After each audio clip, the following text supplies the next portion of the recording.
that was about analytic capabilities versus values. Again, the more the autonomous systems will give you the most value, but the maturity in which your business is decides how much value you can gain from the system that you have. We talked about how data science is different from data mining, machine learning. Data science is just basically a few principles or concepts that you're used uh, that used by the companies to have some structured thinking and an analytical way of solving things. Right? It just gives you some concepts and principles, but the reason that we need that is you cannot uh, you cannot have an unstructured way of thinking. So just like you have a structured way of learning any particular language or a structured way of solving a certain problem, similarly data science problems also have a set of principles and concepts and some techniques that you have to use. We took an example of Hurricane Francis, which was used by Walmart to have some data driven decisions made, right? So we saw how they were sending pop tarts basically to their centers instead of filling their trucks with something which is not useful. उन लोगों ने pop start भेजना शुरू कर दिया जो ज्यादा बिकने वाला है जब हरिकेन आता है. कैसे पता चला उनको हरिकेन के वक्त क्या बिकता है? उन्होंने पहले का हरिकेन देखा एक चाली और उससे डिफाइन डिसाइड किया. And all of this was in 2004. That's when they started using the data analytical thinking or data based data driven decision making. Okay, interesting stuff, right? In 2004.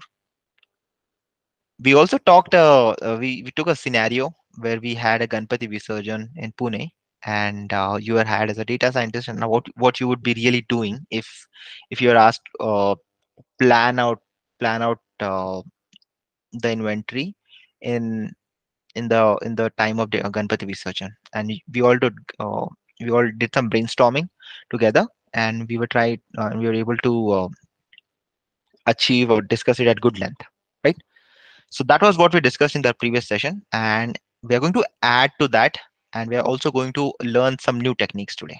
All right, so interesting things are going to be taught. Just focus, and if you have any questions, let me know right then and right there. You can unmute yourself, या फिर आप question यहाँ पर chat में डाल सकते हो, ठीक है? All right, let's get started. So today, again, we are going to start with the story because learning with the story is really interesting way. So 19th century में अब से कुछ 150-200 साल पहले की बात है. अ, जो इंश्योरेंस कंपनीज थे उनको इंश्योरेंस देना था लोगों को, ऑलराइट.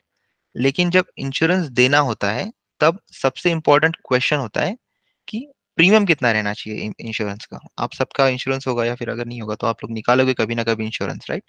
तो इंश्योरेंस होगा या फिर फैमिली का प्लान होगा, इंडिविजुअल का प्लान होगा, जो भी प्लान होगा, या फिर आपका बिजनेस का, होम का, किसी भी चीज का इंश्योरेंस जब निकालते हो तो सबसे बड़ा क्वेश्चन होता है कि इसका प्रीमियम कैसा सेट किया जाए.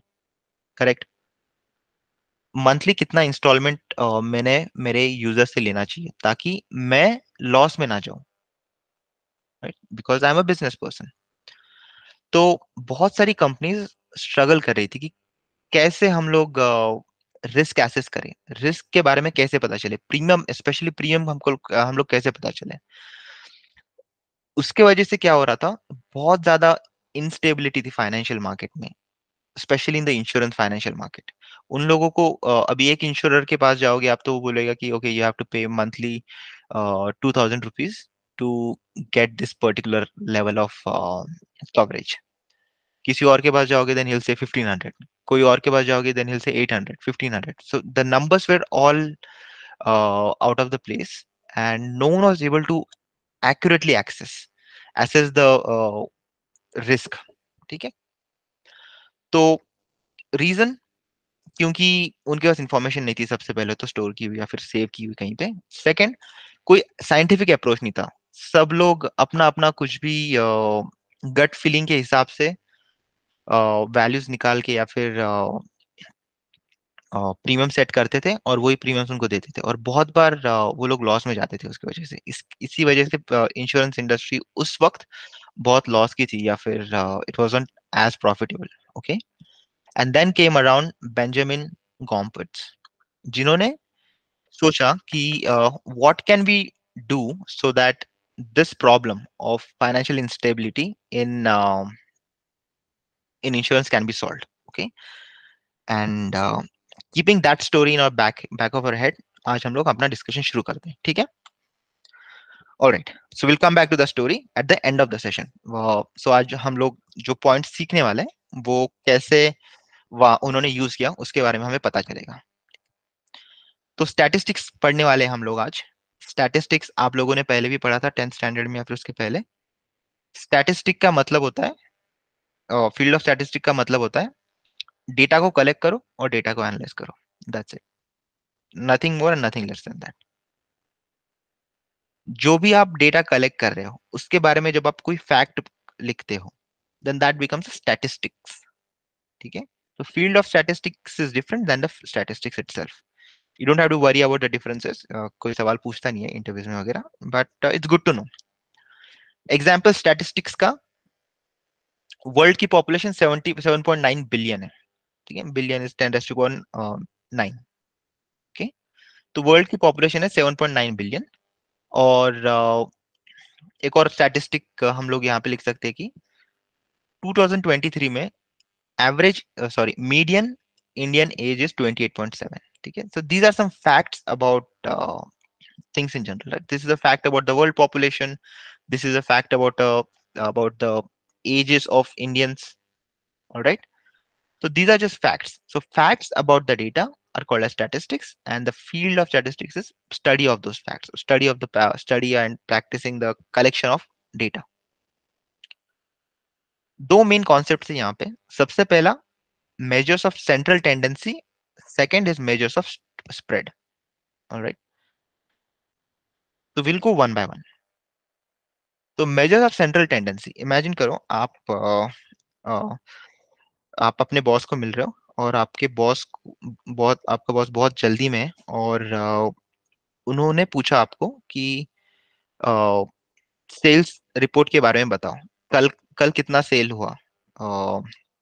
अब हमारे पास 10 प्रोडक्ट है, तो 10 प्रोडक्ट्स में से एवरेज 10 प्रोडक्ट्स का सेल के बारे में बताओ मुझे, ठीक है? और मुझे सिर्फ एक ही नंबर बताओ। तो what you will tell is average number of sales, या फिर you will tell that what is the average cost of each item that was sold, right? Let's take a more concrete example maybe, ठीक है? Let's say आपके दुकान में 10 लोग आ रहे हैं, और 10 लोग अलग अलग आइटम्स ले रहे हैं, और हर आइटम की प्राइस अलग है, और हर आदमी अलग अलग अमाउंट स्पेंड कर रहा है, ठीक है? कोई आके 10 रुपए स्पेंड कर रहा है, कोई आके 100 रुपए स्पेंड कर रहा है, कोई आके 200 स्पेंड कर रहा है, कोई 400 स्पेंड कर रहा है, ठीक है? ऐसे 10 लोग आए और 10 लोगों ने अलग अलग अमाउंट स्पेंड किया आपके दुकान में, और मैं आपको आके पूछता हूँ कि tell me one value that is important, ठीक है? अभी यहाँ पे 10 वैल्यूज है, 10 में से एक वैल्यू कैसे पिकअप करोगे आप, कौन सी इंपॉर्टेंट है? हो सकता है पहली इंपॉर्टेंट है, हो सकता है लास्ट वाली important, you never know, right? So when you have to summarise the data like that, the couple of ways of summarising it. सबसे पहला है मीन। आप मुझे मीन बता दोगे, you will tell that the mean value spend by each customer is $200। तो मुझे पता चल जाएगा कि ऑन एन एवरेज $200, सॉरी, दो 200 रुपीज एक कस्टमर स्पेंड कर रहा है मेरे दुकान में आके, ठीक है? सो वो average is important to tell you the central tendency. जो डेटा पूरा है वो हर एक वैल्यू के बारे में नहीं बताता है, वो डेटा को समराइज करके एक वैल्यू में बता देता है आपको, ठीक है? So that's a good thing about the mean. So it does not tell about individual data points, but it tells you about the data as a whole. All right, and it is used in many cases. Example, IPL में जब आप देखते हो कि कौन सा batsman अच्छा है या फिर कौन सा बैट्समैन अच्छा नहीं है, अ, आप लोग उनके हर एक मैच का जाके ये नहीं चेक करोगे स्कोर कितना किया था उन्होंने। वहां पे क्या आता है, बैटिंग का एवरेज लिख के आता है, करेक्ट? सो बैटिंग के एवरेज से आपको पता चलता है कि how is this batsman, is ये गुड बैट्समैन, इज ये बैड बैड बैट्समैन, और इज ये एवरेज बैट्समैन, ठीक है। तो वो एवरेज स्कोर जो होता है, वो एवरेज स्कोर कैसे कैलकुलेट किया उन्होंने, उन्होंने अभी तक जितनी भी बार उन्होंने वो बैट्समैन बैटिंग करने के लिए बाहर गया है, कितने रन उन्होंने बनाए, divided by total number of matches he played, total number of innings he played, right? So that gives you an average. So average is telling you about the summary of the data. It's not telling you about the individual data points. Firstly, mean आपने पढ़ा है, mean average, कभी कभी उसको expectation भी बोलते हैं। यहाँ पर लेट्स से आपके पास 1 2 3 4 4 नंबर्स है, तो उनका एवरेज कैसे निकालते हैं आप, 1 + 2 + 3 + 4 divided by 4, so this will give the average.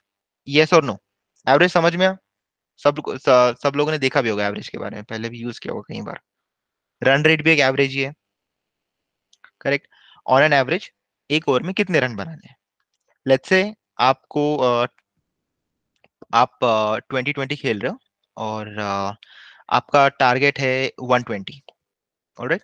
So you know that on an average every over you have to score 6 runs to achieve that target, all right? What if your target was 130, correct? अगर आपका target 130 रहता, तो आपको 6.5 के इससे score करना पड़ता, let's say, ठीक है। 6.5, करेक्ट, आई थिंक 6.5। तो 6.5 के एवरेज से आपको स्कोर करना है। इसका मतलब ये है क्या कि 6.5 रन निकाल सकते हो आप कभी? यस और no? Can you ever score 6.5 runs? No. No, No, right? sir. So it is telling an on an average कितना आप स्कोर करना, कितना आपको निकालना है, ऑलराइट। तो इंडिविजुअल डेटा पॉइंट्स के बारे में कुछ नहीं बताना है। आप मे बी फर्स्ट ओवर में 6 रन निकालो, उसके बाद वाले ओवर में 7 रन निकालो, तब आपका एवरेज होगा 6.5। तो इस तरह से मीन या फिर average, same names, expectation against same name, ये यूज होता है, ठीक है। अभी आउटलायर्स के बारे में पढ़ते हैं।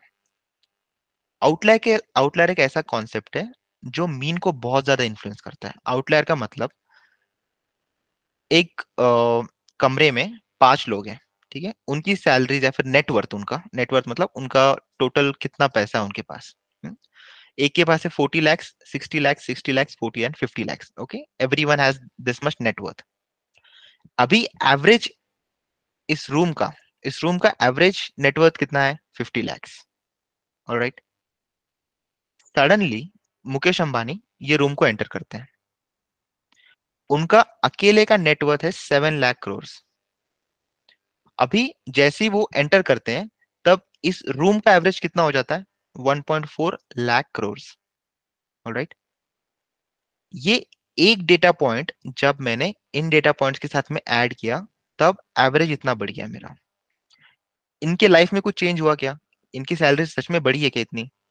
अगर मैं बोलूं कि ये एक रूम है, इस रूम में average net worth of one person is 1.4 lakh crore, इसका मतलब आपको लगेगा कि इस रूम में बहुत सारे रिच लोग बैठे हुए हैं, करेक्ट, अगर मैं सिर्फ आपको ये नंबर बताता हूं।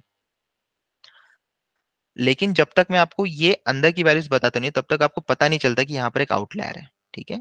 तो mean is highly influenced by outlier. ये जो वैल्यू है, ये इतनी ज्यादा बड़ी है, ये सारे डेटा पॉइंट्स को खुद की तरफ खींच रही है, जिसके वजह से एवरेज इतना ज्यादा हो गया। Make sense? Yes, sir. Yes, sir. Yes, sir. Yes, sir. Alright, great. तो this is misleading. If you give me this number, then this is misleading, and this is misleading only because there's an outlier in the data. All right. Now we want to handle this particular case. हमें ऐसे misleading information नहीं चाहिए, और ना ही हमें ऐसे misleading information देनी है। तो उसके वर्क अराउंड क्या है? There is something called as median. Median again will tell you central tendency of the data. मतलब आपका डेटा का सेंटर कहाँ पे है? एवरेज का देता है, डेटा का सेंटर कहाँ पे है, राइट? तो मीडियन भी वही कॉन्सेप्ट है, बस डिफरेंस इतना है कि आपको सारे वैल्यूज यूज करके कैलकुलेट करने की जरूरत नहीं है। सबसे पहले जो भी आपके पास डेटा दिया है, उसको आप सॉर्ट कर लो, ठीक है। तो लेट्स से यू हैव 1 2 3 4 5 6 7, ये सारे नंबर्स हैं। ये सॉर्टेड है अभी ऑलरेडी। अगर आपके नंबर सॉर्टेड नहीं भी होते, तो सबसे पहला स्टेप होता है सॉर्ट करना। जब आप सॉर्ट करते हो, this is how the list looks like. उसके बाद में बीच वाला नंबर जो रहेगा वो आपका आंसर रहेगा, that is the median, centre number. ये बीच वाला नंबर है, इसके इधर 3 नंबर से इसके इधर 3 नंबर है, तो ये बीच वाला नंबर है, राइट? तो दिस इज द मीडियन। तो 4 is the median of this particular list of numbers. All right. अगर आपके पास दो मिडल नंबर्स है, जैसे कि ये यहाँ पर इवन नंबर्स है, right? So you don't have one single middle number. 4 के इधर में 3 है, इधर में 4 है, तो 5 का भी वैसे ही है, इधर में 3 इधर 4 है, तो there is no single number. तो इन दोनों का आप मीन ले लोगे in that case. So you'll take a 4 and 5 and you'll take a mean of these two, and that will be your median. So that's an exception, median जब calculate करते हैं तब। जब इवन नंबर्स रहते हैं तब दो नंबर्स, सेंटर के दो नंबर्स लेना है, उनका मीन निकालना है, and that will be your median. Good thing here is ये जो बाहर की वैल्यूज है इनको यूज नहीं किया हमने, ठीक है? अगर मैंने यही एग्जांपल ले लिया फिर से हमारा पहले का, और मैंने अगर इसका मीडियन निकाला, even after Mukesh Ambani visits this room, the median is not changing. The median is still 50 lakhs, और मे बी उसके आसपास ही रहेगा, correct? 40 60 60 40 50, and then there's another one which is 7 lakh crores. उसका मीडियन कितना रहेगा? 50 ही रहेगा, उसका मीडियन चेंज नहीं होगा, ठीक है? I mean 50 या 55, so actually the median changes to 55 after Mukesh Ambani enters the room, ठीक है? Because first thing you do is sort this, इसको सॉर्ट करोगे तो क्या क्या आएगा? 40 40 50 60 60 एंड देन 7 लाख करोड़। बीच वाले दो नंबर्स लेना है, उनका मीन निकालना है। ऑलराइट। तो median is never skewed or never pulled towards by the outliers. So this is robust to outliers. Remember the term robust to outliers. We'll be using this term quite a few times in data science, right? जब हम लोग model के बारे में भी पढ़ेंगे। Median is robust to outliers. Robust मतलब अगर आउटलायर्स भी होते हैं तो भी इस पे फर्क नहीं पड़ता उतना। Mean is not robust to outliers. Alright, दोनों कॉन्सेप्ट समझ में आ गए? Yes, sir. Alright, Yes, sir. Great.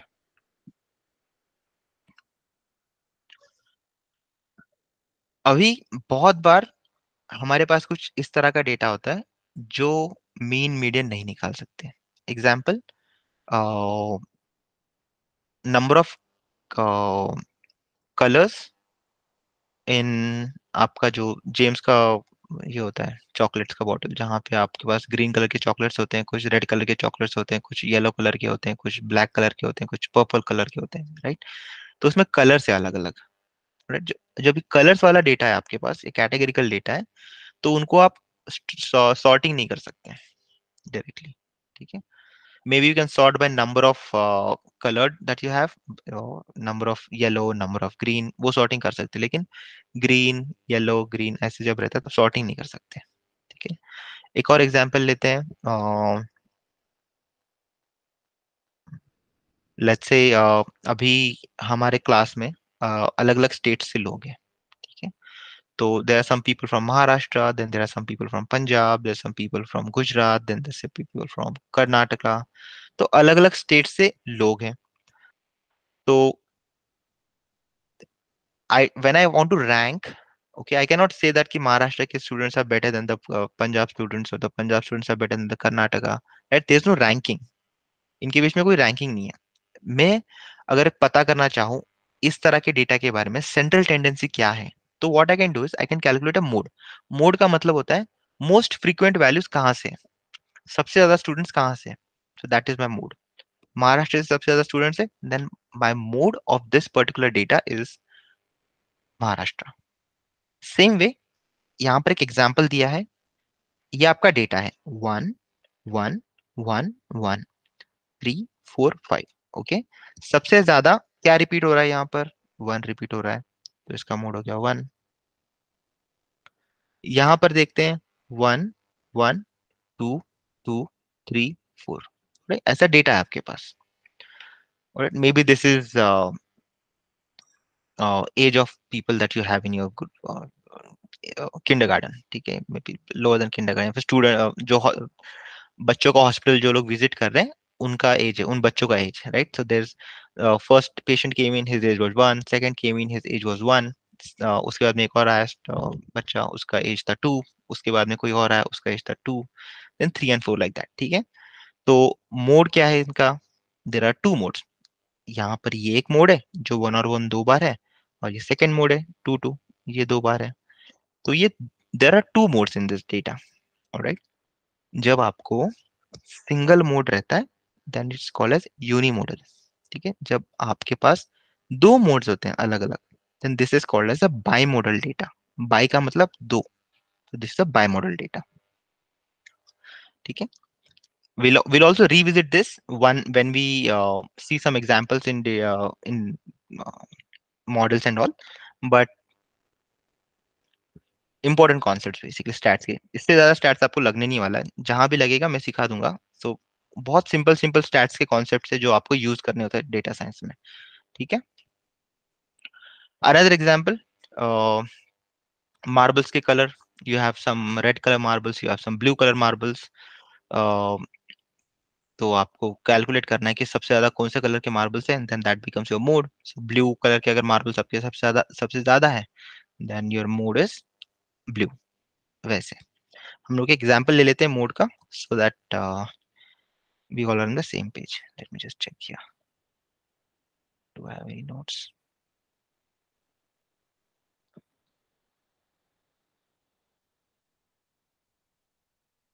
All right, I'll send you यहाँ पर chat पे. You guys have to tell me mode क्या है इसका, ठीक है।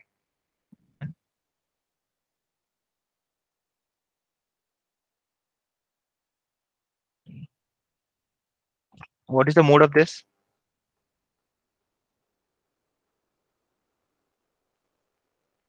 1 and 3. 3. 3.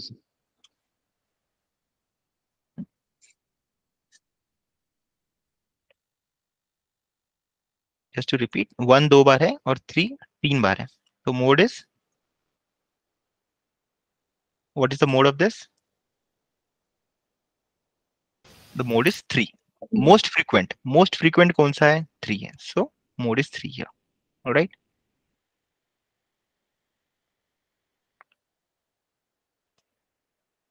Now one more here. So your data is like this. This is blue, blue, green, green. Okay, इसका mode क्या है? Blue or green, sir? Blue and green, correct. Alright, now हम लोग इसका मोड क्यों निकाल रहे हैं? क्योंकि इसका मीन नहीं निकाल सकते हम लोग। इसका मीन क्या निकालेंगे हम लोग? This are all numbers, this are all strings, right. इनका मीन तो निकाल नहीं सकते हम लोग, इसलिए इनका मोड निकालना है। जब इस तरह का डेटा होता है तब उसका मोड ही निकालना होता है। ऑलराइट,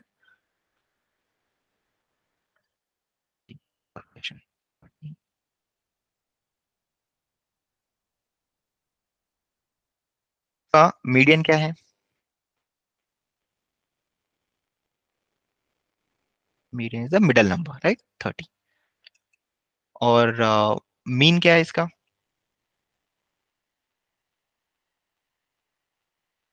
30 होगा.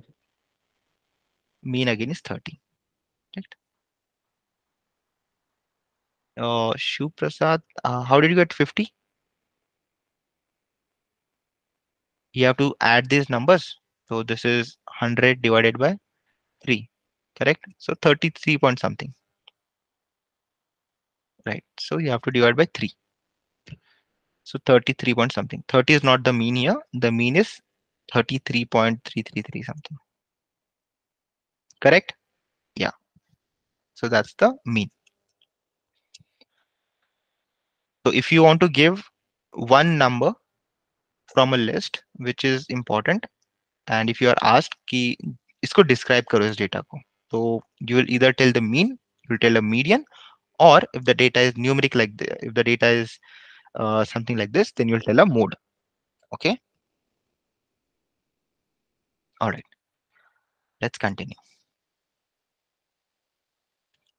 अभी मैं बार बार आपको यहाँ पर एक लिस्ट दे रहा हूँ, ठीक है। 1 2 3 4, 1 2 3 4 5 6 7, 1 2 3 4 5 6 7, ठीक है।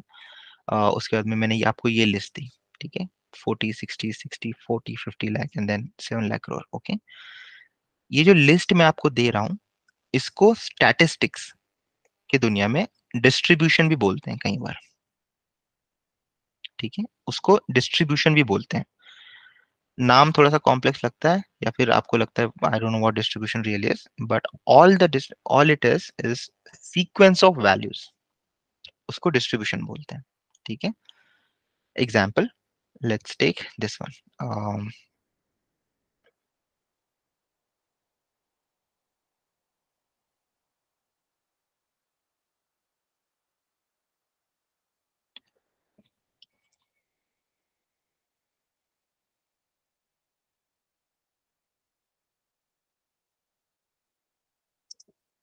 get an example for you all.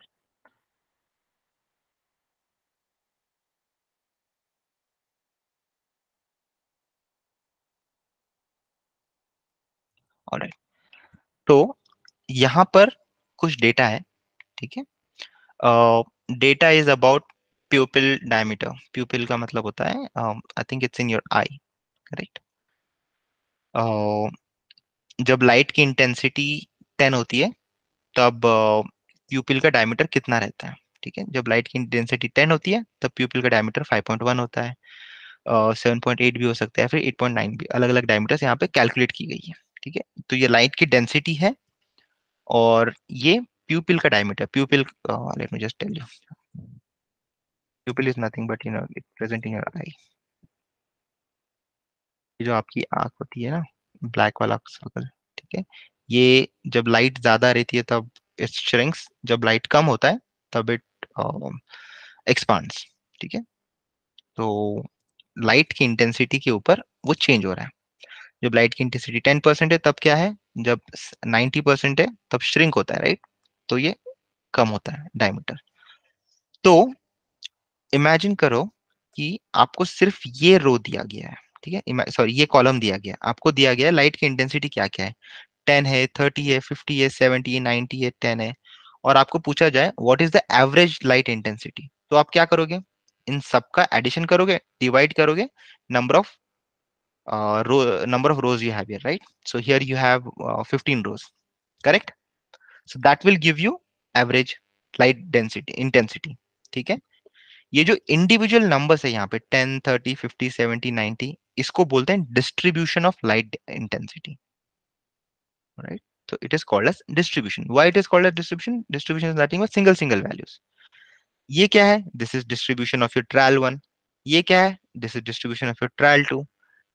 ये क्या है, distribution of trial 3. Alright, so the individual values सब मिलके, ये सब इंडिविजुअल वैल्यूज ऑफ कॉलम मिलके एक डिस्ट्रीब्यूशन बनता है आपका, ऑलराइट।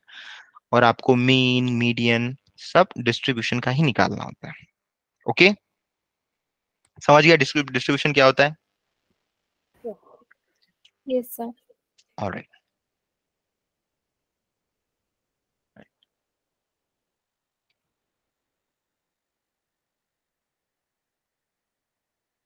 समझ रहा है न्यू स्टूडेंट्स, समझ रहा है सबको डिस्ट्रीब्यूशन क्या होता है,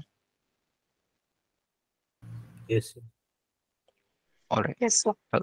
या किसी को नहीं समझ में आ रहा है तो ask it, okay.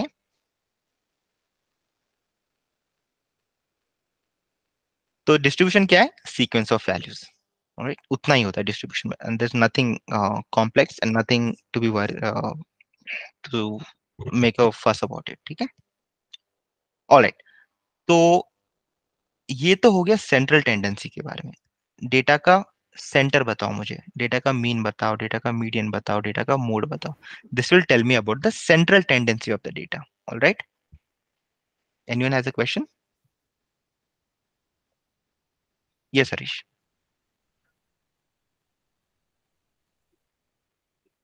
Hello. Yes Harish. Sir, sorry, but please, could you let me in by my PC? I was disconnected.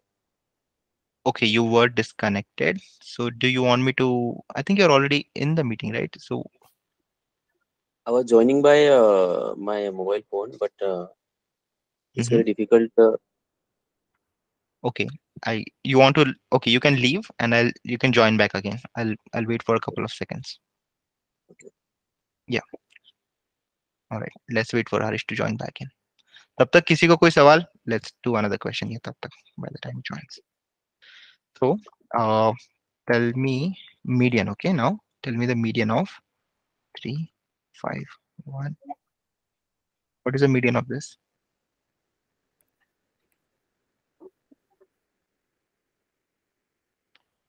Median, Pramod, median. Median एक ही number. You have to just give me one number, right?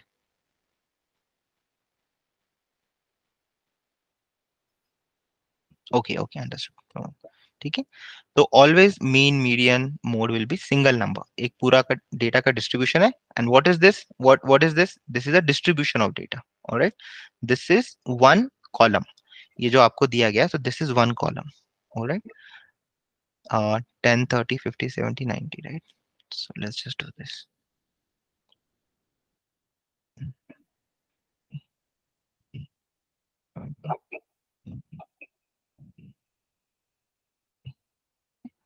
तो इसका median क्या है?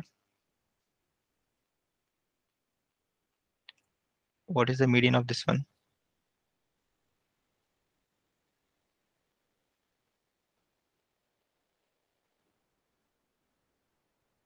पहला step क्या है median निकालने का? सबसे पहले हम लोग इसको सॉर्ट करेंगे. तो let's sort this one first. ये हो गया सॉर्टेड. पहले इसको एक सीक्वेंस में लिखना पड़ेगा, राइट? मीडियन निकालने के लिए सेंटर वैल्यू निकालनी है हमें. सबसे पहले मैंने इसको सॉर्ट कर दिया. तो ये सॉर्ट करने के बाद में ये आंसर आ गया मेरा. उसके बाद में इसका सेंटर वैल्यू कौन सा है? 50. तो 50 इज माय मीडियन. करेक्ट. अभी आपने जो आंसर्स दिया, दिस इज विदाउट सॉर्टिंग. इसको सॉर्ट तो करना पड़ेगा ना मुझे. मीडियन उसके बिना कैसे निकालूंगा मैं? मीन के लिए सॉर्ट करने की जरूरत नहीं होती. मीडियन के लिए आपको पहले सॉर्ट करना होता है, फिर आपको देखना होता है आपके डेटा का सेंटर कहाँ पे है. इसके लेफ्ट साइड में 3 है, इसके राइट साइड में 3 है. तो this is my centre. That's why this is my median. Okay, तो कंफ्यूज नहीं होना है. सबसे पहले डेटा को सॉर्ट करना है, उसके बाद में मीडियन का देखना है कि डेटा इस इधर में कितने और उधर में कितने. Okay, alright. I think Harish is here already. Okay, तो mean median mode important concept सबको क्रिस्टल क्लियर होने चाहिए. ठीक है, there should be no doubt whatsoever in mean median mode.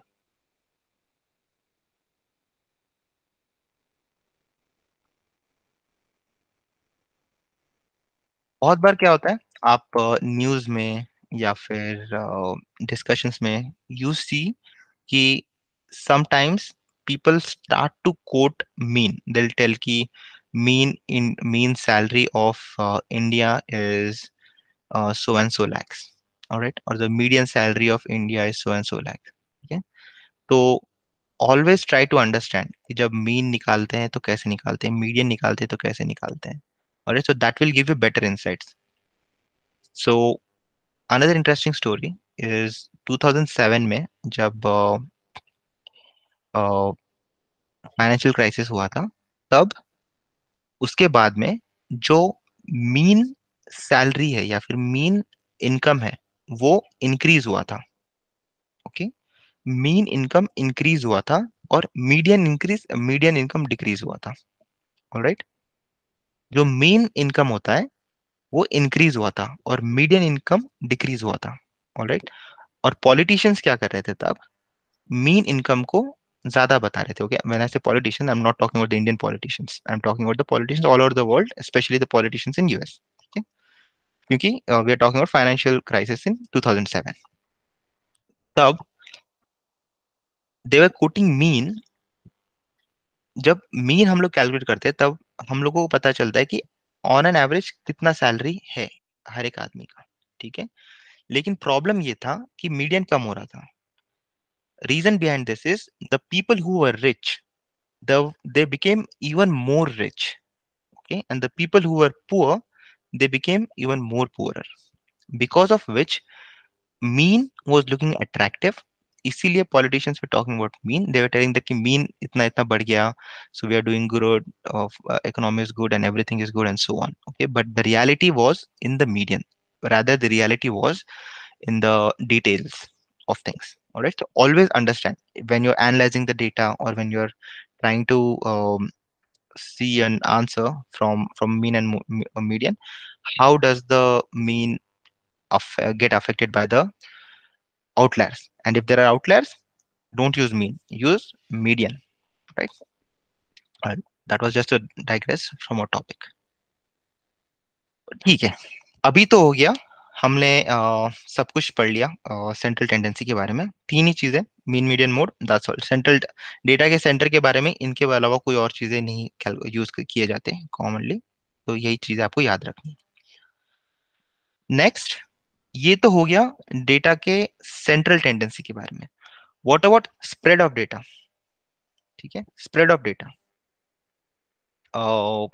Spread of data से क्या पता चलता है कि आपका डेटा कितना फैला हुआ है। लेट्स से आपका एक यूट्यूब चैनल है और यूट्यूब चैनल पे आपको यूजुअली कुछ स्टैटिस्टिक्स मिलता है कि you'll get a statistics saying कि आपका जो यूट्यूब चैनल है इस पर्टिकुलर एज ग्रुप के लोग देख रहे हैं, ठीक है। And they will say that people ranging from age 4 to age 50 is what your audience is, ठीक है। So that is the range, ये आपका रेंज है। अगर आपके पास ये नंबर की लिस्ट दी है, ये डिस्ट्रीब्यूशन दिया गया है, इसका रेंज कैलकुलेट करना बहुत सिंपल है। सबसे पहले मैक्सिमम वैल्यू निकालो, उसको सबट्रैक्ट करो मिनिमम वैल्यू से, this will give you the range. Maximum value निकालने के लिए अगेन सॉर्ट करो, मैक्सिमम वैल्यू निकालो, subtract this with the minimum value and that will give you the range. Okay,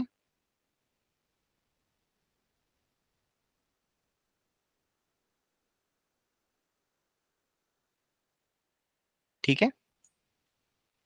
Mute myself now, okay. तो maximum value minus the mean value will give you the range. Uh, so range is another important metric, it which tells you about the spread of the data. कितना आपका data फैला हुआ है, how far your data is spread out, वो पता चलता है आपको रेंज से, ठीक है। अगर आपको ये रेंज दिया गया, सॉरी, अगर आपके पास ये डिस्ट्रीब्यूशन है, let's take this distribution only, ठीक है। ये आपका डिस्ट्रीब्यूशन है, इसका रेंज कितना है?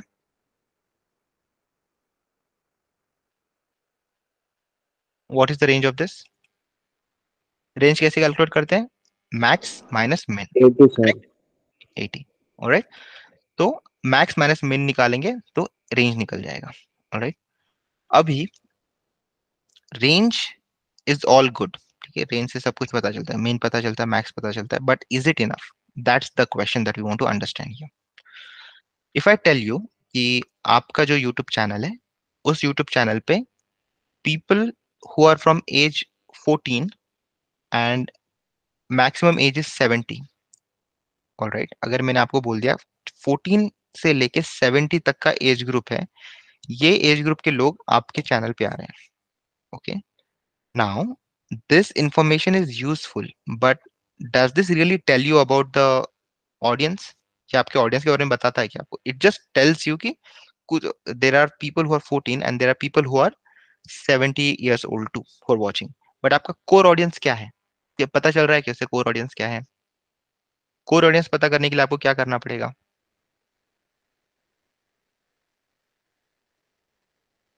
थोड़ी देर पहले हमने क्या पढ़ा?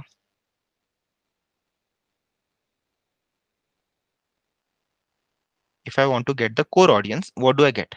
What do I ask? I have to ask the mean, right? I have to ask the mean or I have to ask the median, correct?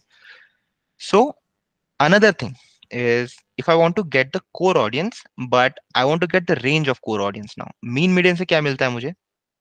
मुझे बस एक नंबर मिलता है, मुझे मिलता है 24 में भी 25 मिलता है, ठीक है, लेकिन मुझे रेंज चाहिए।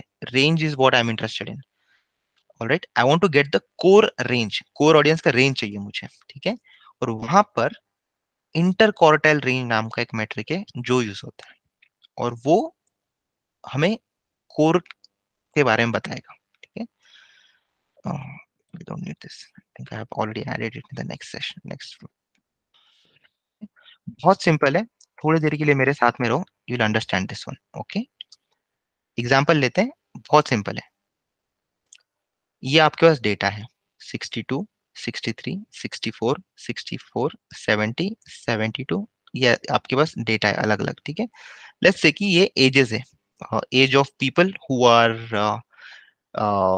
इन अ रिटायरमेंट ग्रुप। एक ग्रुप बनाया रिटायरमेंट ग्रुप, व्हाट्सएप का ग्रुप बनाया रिटायरमेंट का, और उसमें ये सारे लोग हैं, सबका एज है अलग अलग, ठीक है। 62 एज है किसी का, किसका 63 है, किसी का 64, 64। ये व्हाट्सएप ग्रुप पे लोग हैं, उनका एज है। ऑलराइट, अगर मुझे इसका मीडियन निकालना है तो क्या करूंगा मैं? सबसे पहले ये सॉर्ट करूंगा, ये सॉर्टेड है पहले से ही, तो इसका मीडियन क्या हो गया? इन दोनों के बीच की वैल्यू। इन दोनों के बीच में कुछ वैल्यू तो है नहीं क्योंकि ये इवन है, राइट? तो इनका एवरेज कितना है इन दोनों का? 71। सो that is my median. Good, median calculate हो गया मेरा। मीन क्या है? इन सबका एडिशन करो, divided by 8, sorry divided by 10, that will give me the median mean, right? सबका addition divided by number of values I have, that will give me the mean. Mean निकल गया, मीडियन निकल गया, but I am interested in the range, ताकि मुझे पता चले कि इस ग्रुप में सबसे ज्यादा लोग कौन से एज रेंज के बीच में है। ऑलराइट, तो यहाँ पर इंटर क्वार्टाइल रेंज आता है। सबसे पहले कैलकुलेट क्या करना है हमें?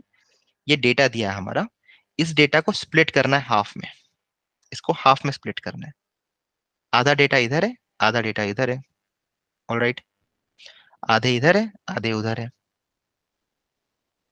उसके बाद में जो लेफ्ट हाफ है, लेफ्ट हाफ, उसका फिर से आपको स्प्लिट करना है आधे में। So you split it into half again. इसका मीडियन निकालो। इसका मीडियन क्या है? 64। ये जो ये वाला डेटा है ना, इसका मीडियन क्या है? 64। राइट साइड वाला, इसका मीडियन क्या है? 77। ओके, तो आपका इंटर क्वार्टाइल रेंज हो गया 64 to 77। This is your inter quartile range. Answer is 77 minus 64, which will give you 13. So 13 is your interquartile range. Or another way to say this is, most of the people in this WhatsApp group are between the age of 64 and 77. There are some people who are outside of this interquartile range. उसके बारे में हम लोग बाद में पढ़ेंगे, but this is how you calculate the interquartile range. अभी आपका जो डेटा था एज ग्रुप का, जो लोग 14 से लेके 70 तक का है, आपको अगर कैलकुलेट करना है कि आपका कोर ग्रुप कौन सा है, तो फिर आप इंटर क्वार्टाइल रेंज ऐसे कैलकुलेट करोगे तो आपको पता चल जाएगा कि आपका एज का जो कोर ग्रुप कौन सा है। उसके वजह से क्या होगा? The content that you make will will basically be tailored toward that particular group. ठीक है, अगर आपके पास बहुत ज्यादा यंगस्टर्स है, if your average age is 24 and your interquartile range is 22 to 27, then the content that you put in will be different. Okay, अगर आपका इंटर क्वार्टाइल रेंज है और या फिर if most of the people are within the range of 17 to 22, तब आपका content कुछ अलग रहेगा, right? So this is how inter quartile range is used in the real life. Okay, एक और एग्जांपल देखते हैं, क्लियर हो जाना चाहिए inter quartile range, you should not have any doubts. ये एक एग्जांपल है, एक और डेटा दिया गया है आपके पास, ये 45, 47, 42, ये सॉरी 52। इसको हाथ से करके देखो सब लोग, ठीक है? ऑल्दो यहाँ पर आंसर लिखा हुआ है, right with your hands, just look at this numbers first and median निकालो सबसे पहले। उसके बाद में लोअर हाफ का मीडियन निकालो और अपर हाफ का मीडियन निकालो। Right? जब मैं बोल रहा था कि आधे इधर और आधे उधर, मुझे it just reminded me of that famous dialogue from Sholay, आधे इधर जाओ आधे उधर जाओ। Right, so that's what we are doing here. आधे इधर आधे उधर, सॉर्ट करो, आधे इधर आधे उधर, और फिर ये जो आधे हैं इसमें से सेंटर निकालो, फिर इसमें से सेंटर निकालो। So in that particular example, Asrani is basically your median. Anyways, so ये एग्जाम्पल समझ में आ रहा है? सब लोग एक बार हाथ से कैलकुलेट करो।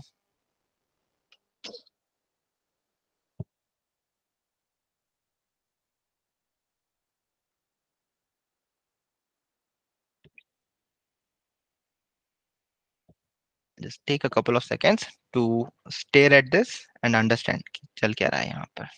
ठीक है, कैसे कैलकुलेट कर रहे हैं पूरी तरह से समझ में आ जाना चाहिए आपको। अगर नहीं आ रहा है, I will repeat again, I just take a pause of couple of seconds.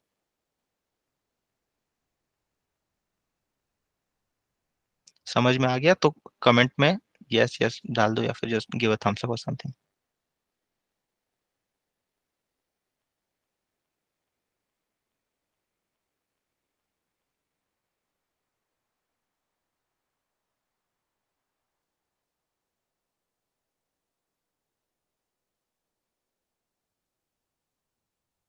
Alright, great, so most of the people are understanding.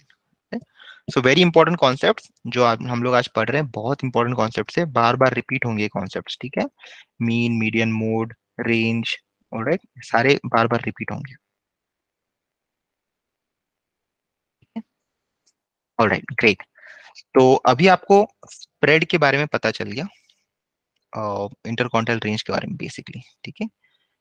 इनके अलावा और भी चीज है जो स्प्रेड के लिए यूज होती है, उनको देख लेते हैं थोड़ा सा। थोड़ा सा कंफ्यूजिंग लगेगा यहाँ पर just stick with me here for couple of minutes, ठीक है। जस्ट 2-3 मिनट के लिए कॉन्सेंट्रेट करो, समझ में आ जाएगा ये।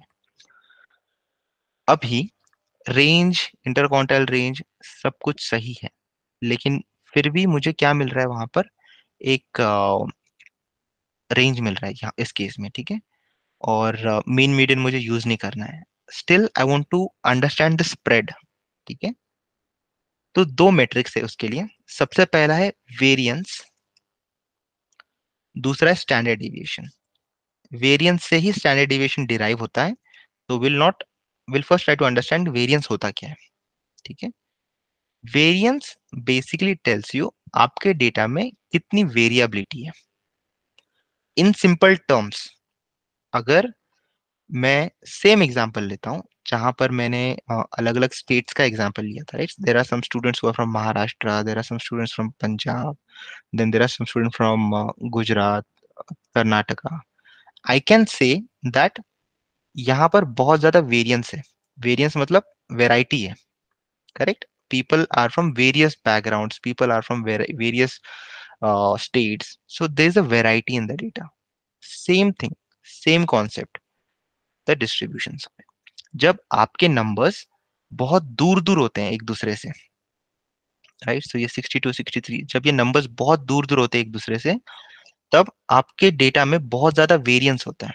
लेकिन जब आपका डेटा एक जैसा दिखता है, राइट, 60, जैसे कि ये 60 से ओ 60, 72, ये सब डेटा बहुत पास पास है, राइट। ऐसे बहुत सारे नंबर्स नहीं है यहाँ पर जो दूर दूर है, correct. when your data is not very much different from each other, in that case you say that your data has low variance, okay। जब आपके डेटा में अलग अलग वैल्यूज रहते हैं, दूर दूर वैल्यूज रहते हैं, तब आप बोलोगे बहुत ज्यादा वेरिएंस है। जब आपके डेटा में बहुत सिमिलर वैल्यूज होते हैं, सेम एज ग्रुप्स ऑलमोस्ट, तब आप बोलोगे कि लो वेरिएंस है।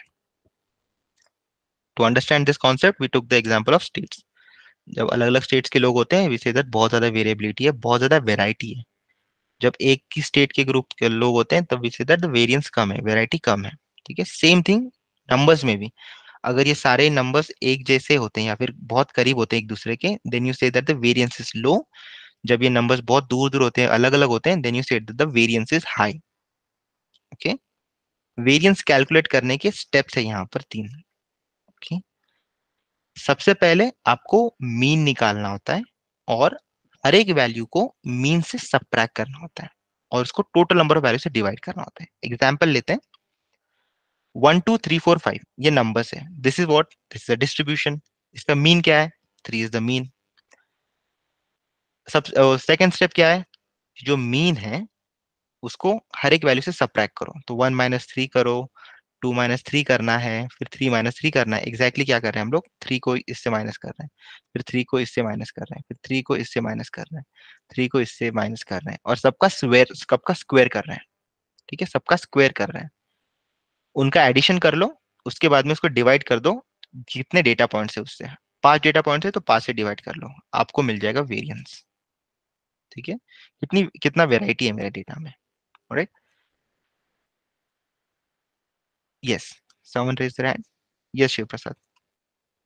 या सर, एक्चुअली वो मीन से वैल्यू सब्ट्रैक्ट करनी है या फिर वैल्यू से मीन सब्ट्रैक्ट करना है? सेम आंसर आएगा क्योंकि आप स्क्वायर कर रहे हो। यस, ओके, हाँ। करेक्ट, आंसर हाँ। सेम आएगा आपका, क्योंकि अगर नेगेटिव भी वैल्यू आई तो भी आंसर सेम आ जाएगा, because you are squaring it. Alright, yes sir. तो anything will work. Okay, thank you. Alright, या यस। तो इस तरह से आपको वेरिएंस निकालना है, और वेरिएंस की एक खासियत है कि ये हमेशा पॉजिटिव रहता है, इट्स नेवर नेगेटिव, बिकॉज आप स्क्वायर कर रहे हो सबका, and it's always positive.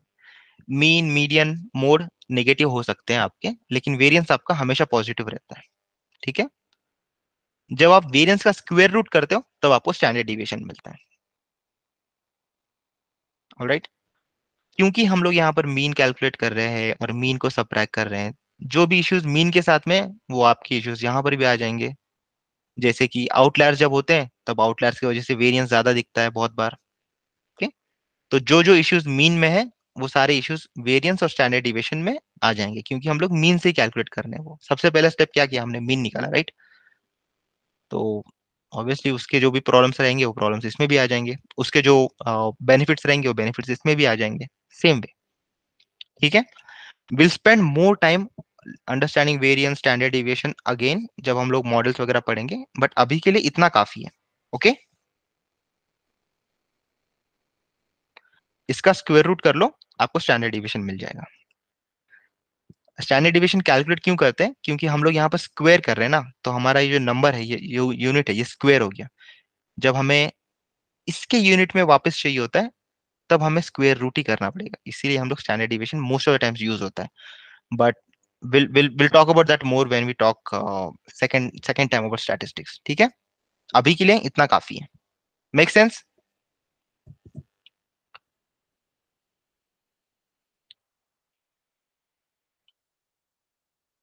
Alright, great. ठीक है, ये तो हो गया स्टैट्स के बारे में पढ़ लिया। थोड़ा सा ज्योमेट्री के ऊपर हम लोग जंप करेंगे अभी, उसके बाद में we will just wrap it up. Okay, तो ये तो स्टैट्स के बारे में हो गया सब कुछ। Next is little bit about geometry. Take a breath, maybe if you want to drink some water, just grab some water and we'll talk about these last two topics now. Should take maybe 15 minutes, उससे ज्यादा time नहीं लगेगा आपको। ठीक है,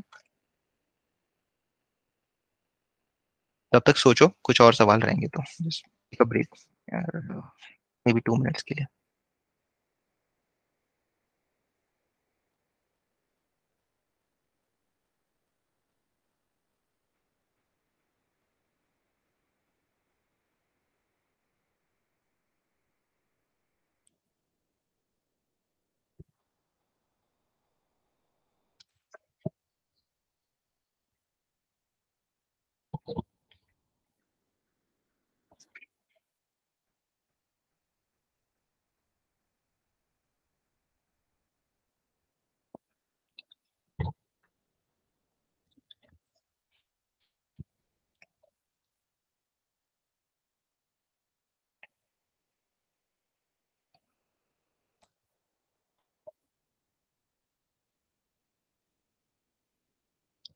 All right, I hope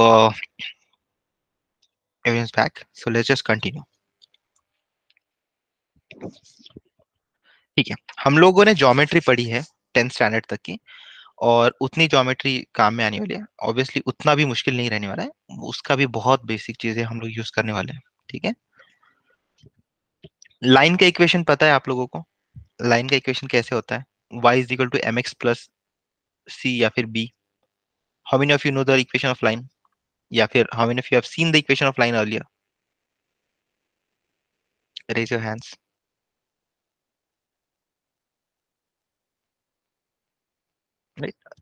10th standard के पहले ही सबको लाइन का इक्वेशन सबको पता होता है, करेक्ट?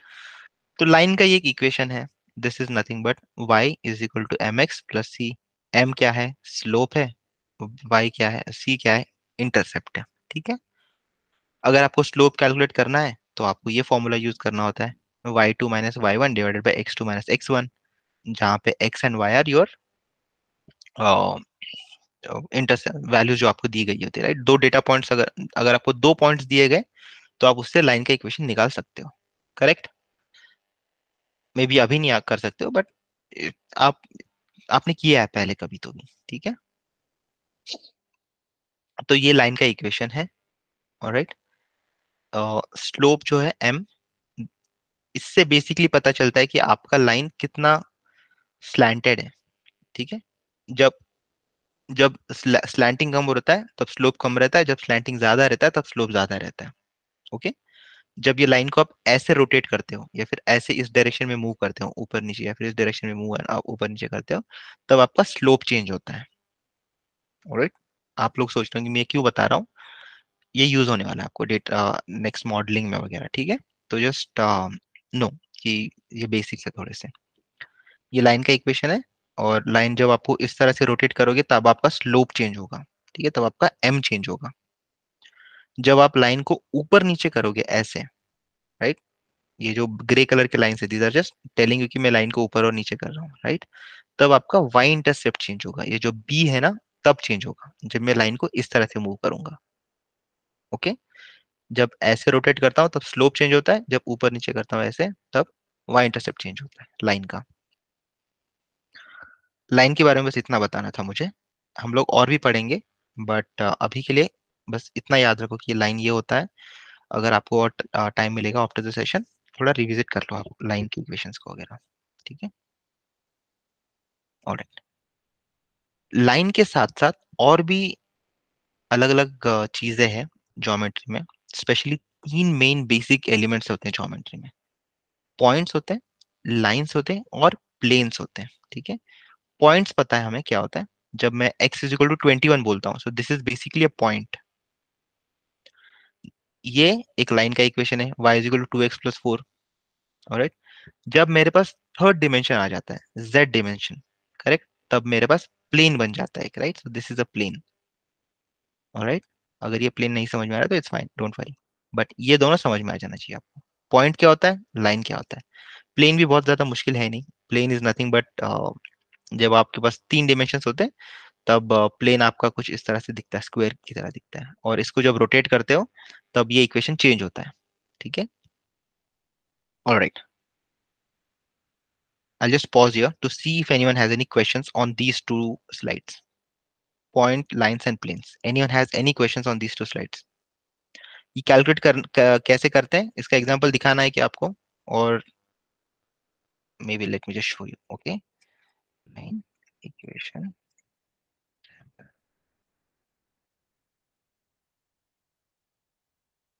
आ गया, लाइन का equation. Let's just take let's just take this example, all right। ये लाइन का इक्वेशन है 0, 4, 6, 0। लेट्स ट्राई टू कैलकुलेट इसका इक्वेशन, ठीक है। तो ला पॉइंट कौन से, 0, 4, और सेकंड पॉइंट कौन सा है, 0, 0। तो स्लोप जब निकालना होता है, slope is equal to y2 - y1, तो 0 - 4, 0 - 4 डिवाइडेड बाय x1, 6 - 0। आंसर क्या आ गया, -4 divided by 6। So that's my slope, alright. अभी हमें कैलकुलेट करना है इंटरसेप्ट। इंटरसेप्ट कैलकुलेट करने के लिए क्या करना पड़ता है हमें, एक्स की वैल्यू 0 इंसर्ट करनी पड़ती है यहाँ पर, डू दैट।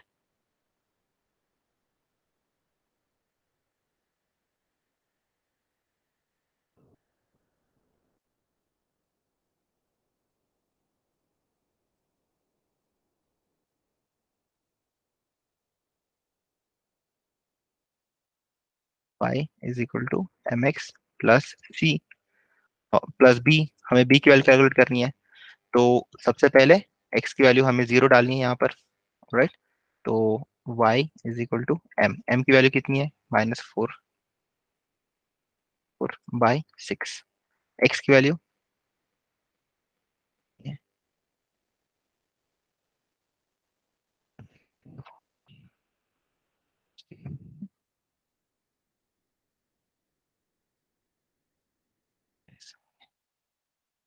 यहाँ कैसे कैलकुलेट करते हैं,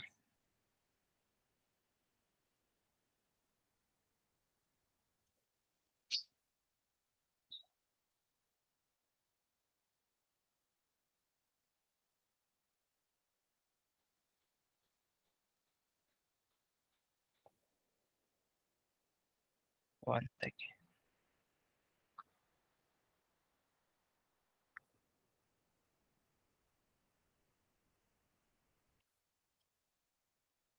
All right. I think I'll share it with you later. I don't want to waste my time, waste our time here together. थोड़ी देर में मैं फिर से शेयर करता हूँ, ठीक है? I just want to cover one last thing here. उसके बाद में हम लोग will come back here. All right, we'll come back to that point. All right. तो लाइन का इक्वेशन हम लोग कैलकुलेट करते हैं ऐसे, और y इंटरसेप्ट कैसे कैलकुलेट करते हैं मैं थोड़ी देर में बताता हूँ आपको फिर से. I just have to revisit something. All right. So coming back to a story of the story of the insurance. We started with the story कि हमें पता करना है कि जो प्रीमियम होता है इंश्योरेंस का वो कैसे सेट किया जाता है. और प्रीमियम सेट करने के लिए बेंजामिन गोम्पर्ट्स ने डेटा कलेक्ट करना शुरू किया. उन्होंने सबसे पहले डेटा कलेक्ट किया मॉर्टेलिटी रेट्स के बारे में. ठीक है, मॉर्टेलिटी रेट मतलब कितने लोग मर रहे हैं उसके बारे में. ठीक है, how many people are dying in that particular age group. So age group के हिसाब से फ्रॉम 10 to 20 कितना है मॉर्टेलिटी रेट, 20 to 30 कितना है, 30 to 35 कितना है, 35 to 40 कितना है. Right, so every age group में कितना मॉर्टेलिटी रेट है, कितने लोग मर रहे हैं एवरी एज ग्रुप में.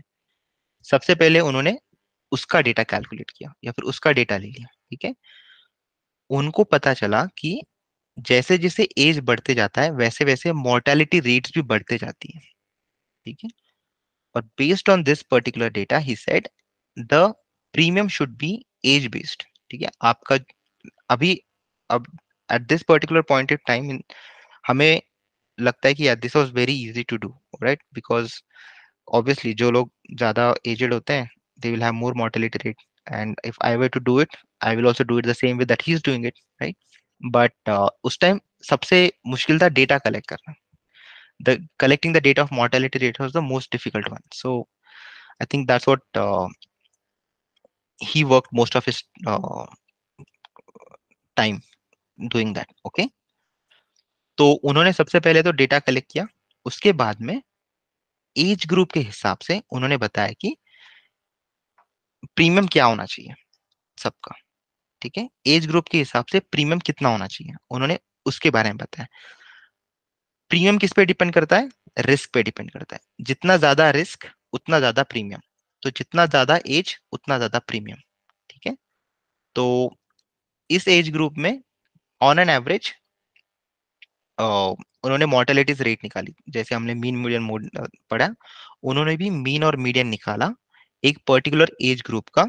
उसका मोर्टेलिटी रेट्स दिया उन्होंने. उसके ऊपर से उन्हें पता चला कि इस पर्टिकुलर एज ग्रुप में सेंट्रल टेंडेंसी क्या है, what is the central mortality rate. उनसे वो पता चल गया कि रिस्क कितना ज्यादा है इस एज ग्रुप में. ठीक है, अगर मोर्टेलिटी ज्यादा रहेगी एक पर्टिकुलर एज ग्रुप में, रिस्क ज्यादा है, तो उनका प्रीमियम ज्यादा कर दो. जिनका कम रहेगा उनका प्रीमियम कम रखो. राइट, सबसे पहले तो उन्होंने मीन मीडियन यूज करके ये चीज कैलकुलेट की, central tendency.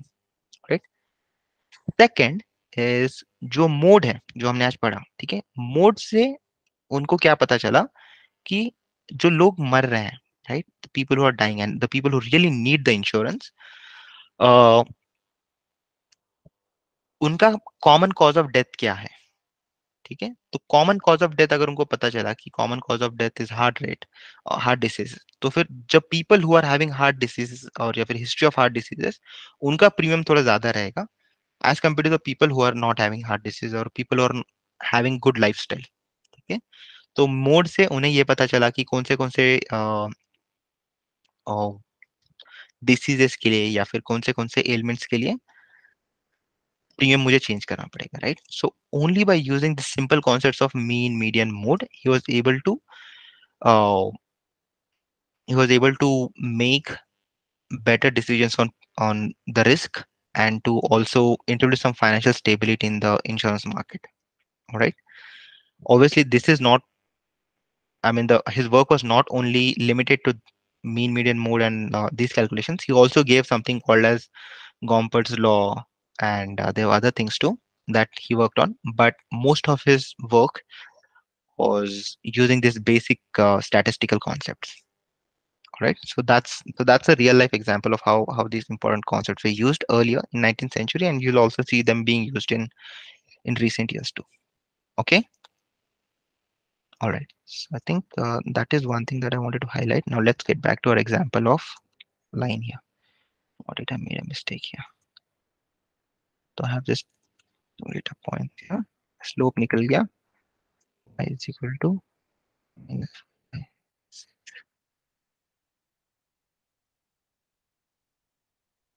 3 or this one here. Give me a second.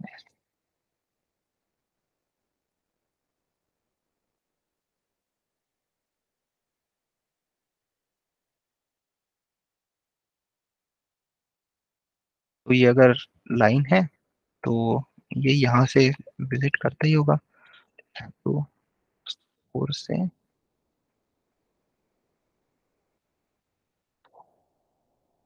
so what I'm trying to do here is ये लाइन का इक्वेशन है, राइट? तो this line equation is going to pass from this particular line for sure, right? तो ये y की value में यहाँ पर डाल देता हूँ 4 की वैल्यू में डाल देता हूँ 0.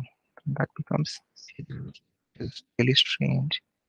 It's not what I want to do. What if I do it opposite?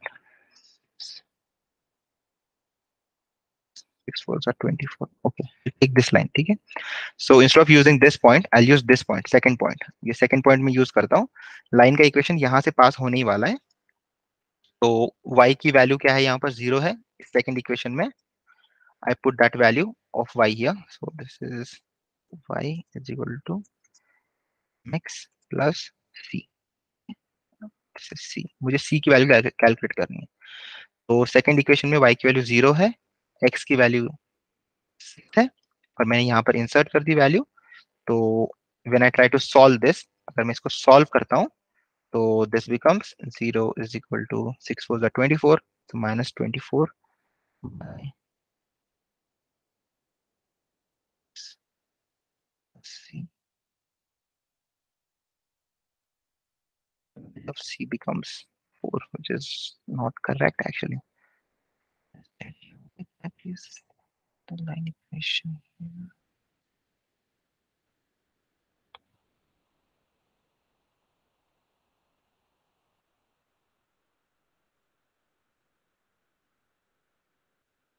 Yes, someone wants to say something. Sir line का हमारे पास यहाँ पे x भी है y भी है, तब तो लाइन का इक्वेशन जो है वो ax plus by is equals to c होगा ना. That's also one way of writing it. Ax plus by is equal to c. So that's one way of writing it. तो यहाँ पर क्या किया मैंने, इसको ऐसे भी लिख सकते हैं, या फिर अगर मैं इसको चेंज कर दूं लिखने का तरीका, so this can become y is equal to minus ax plus c divided by e. Correct? ऐसे भी लिख सकता हूँ ना लाइन का इक्वेशन में. अगर मैं इसी इक्वेशन को थोड़ा सा चेंज करके लिखूं तो ये इस तरह से भी लिखा जाएगा. करेक्ट? Yes sir. कोई क्या, तो यहाँ पर जो माइनस a बाई बी है, that is your m, which is your slope. Okay, बस उसको चेंज किया. Instead of writing it like this ax plus by plus c, उसको मैंने ऐसे लिखा y is equal to mx plus c.